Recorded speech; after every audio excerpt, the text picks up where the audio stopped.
தன்னுடைய படங்களால தமிழ் சினிமால பல புரட்சிகளை செஞ்ச இயக்குனர் எம். பாரதிராஜா அவர்களோட மறைவு இப்போ எல்லாத்து மத்தியிலையும் பெரிய அதிர்ச்சியை ஏற்படுத்தியிருக்கு. ஏன்னா இவரை பொறுத்த வரைக்குமே 16 வயது நிலை அப்படின்ற படத்து மூலமா தான் இயக்குனராக அறிமுகமானாரு. அதை தொடர்ந்து கிழக்கே போகும் ரயில், சிகப்பு ரோஜாக்கள், அலைகள் ஓய்வதில்லை, கருத்தம்மா, புதுமை பெண், முதல் மரியாதை அப்படின்னு சொல்லிட்டு பல சிறந்த திரைப்படங்களை இயக்கியிருக்காரு. இவரோட படங்கள் அப்ப இருந்து இப்போ வரைக்குமே மக்கள் மத்தியில் பேசப்பட்டு வருது. அது மட்டும் இல்லாமல் கடைசியா 2020ஆம் ஆண்டு வெளிவந்த மீண்டும் ஒரு மரியாதை அப்படின்ற படத்தை இவர் தான் இயக்கியிருந்தாரு. சமீபத்தில் நிறைய நல்ல படங்கள்ல நிறைய நல்ல கேரக்டர்ஸ்லையும் பாரதிராஜா அவர்கள் நடிச்சிட்டு வந்தாரு. இருந்தாலும் கடந்த சில மாசமாவே அவருக்கு உடல்நிலை சரியில்லை. அதனால மருத்துவமனையில் அனுமதிக்கப்பட்டு சிகிச்சை பெற்று வரார் அப்படின்னு சொல்லிட்டு அவரோட சுற்று வட்டாரங்களையும் தகவல் வெளியாயிட்டு இருந்துச்சு. ஏன்னா 2025ஆம் ஆண்டு தான் பாரதிராஜா அவர்களோட பையனான மனோஜ் அவர்கள் மாரடைப்பால இறந்திருந்தாரு. அவரோட இறப்பே ரசிகர்கள் மத்தியிலையும் பெரிய அதிர்ச்சியை ஏற்படுத்தி இருந்துச்சு.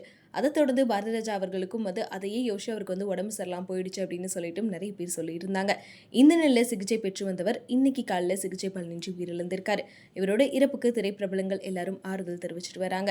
அதை தொடர்ந்து சிஎம் விஜய் அவர்கள், சூர்யா அவர்கள், சிவகுமார் அவர்கள் அப்படின்னு சொல்லிட்டு பல திரைப்பிரபலங்கள் நேர்ல சந்திச்சு அவரோட உடலுக்கு அஞ்சலியும் செலுத்திட்டு வராங்க. ஆச்சி மசாலா, எந்த சமையலும் ருசி தேடும் ரகசியம், 20 ரூபாய்.